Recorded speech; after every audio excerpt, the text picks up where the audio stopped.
A short time ago, I had a conversation with a woman that had worked as a psychotherapist for many years and was close to retirement age. She was beautiful, intelligent, and successful. She expressed to me an issue that she had struggled with all of her life. From the time that she was young, her mother and siblings would call each other stupid. This was so common growing up that no one even thought twice about it. However, this became the normal conversation in her head whenever she made a mistake of any kind. She would say to herself, "You are so stupid," or "Why do you do such stupid things?" These hurtful words and chronic name-calling had a profound negative effect on how she viewed herself and eroded her self-esteem. As parents, we often don't realize the words that come out of our mouths can create a lifetime of suffering for our children. Our intentions are pure. We want our children to be successful and happy, but we sometimes use criticism to motivate. Even small things like complaining about our child's grades to a friend in front of them can cause embarrassment, anger, frustration, doubt, and poor self-esteem.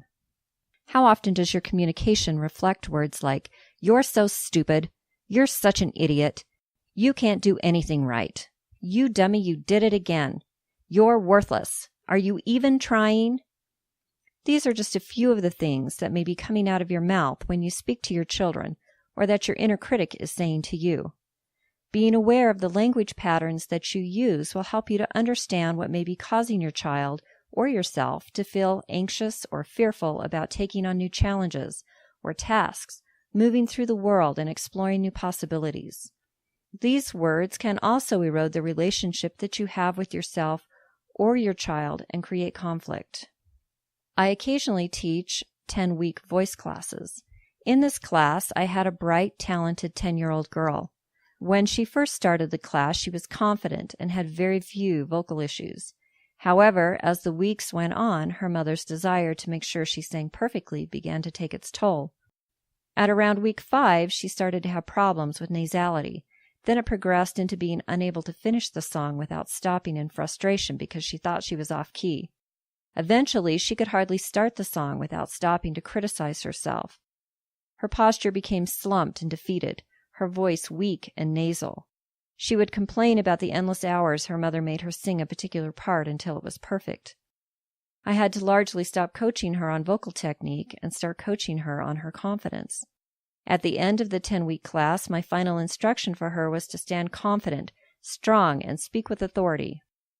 I had her model this to me until she felt confident in her body and language. I taught her that her confidence had to come from within, not from without, and that no matter what her mother or anyone else said, positive or negative, that she had to learn to be strong and confident in herself. This is not an easy thing to teach a 10-year-old girl that wants to please her mom but feels that she can't. Sometimes when we think we're helping our kids, we're actually hurting or creating problems. Here are 4 ways to change your negative language patterns into positive ones. First, be aware of the things that you say out loud to others and inward to yourself. Second, write down the negative words that you find yourself using and replace them with positive ones. Third, instead of fighting your inner critic, have a conversation with it and find out what its higher intention is.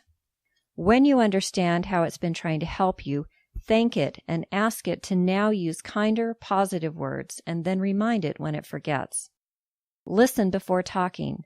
Every child wants to be heard and understood. Listen and understand without judgment or advice. Give them a chance to express themselves, and your entire relationship will change for the better because they'll feel that they can trust you.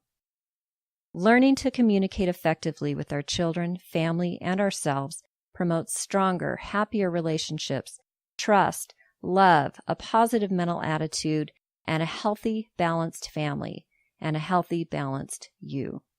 For more tips and ideas on how to create positive emotional health, visit my website at cleanneponeth.com and sign up for my newsletter.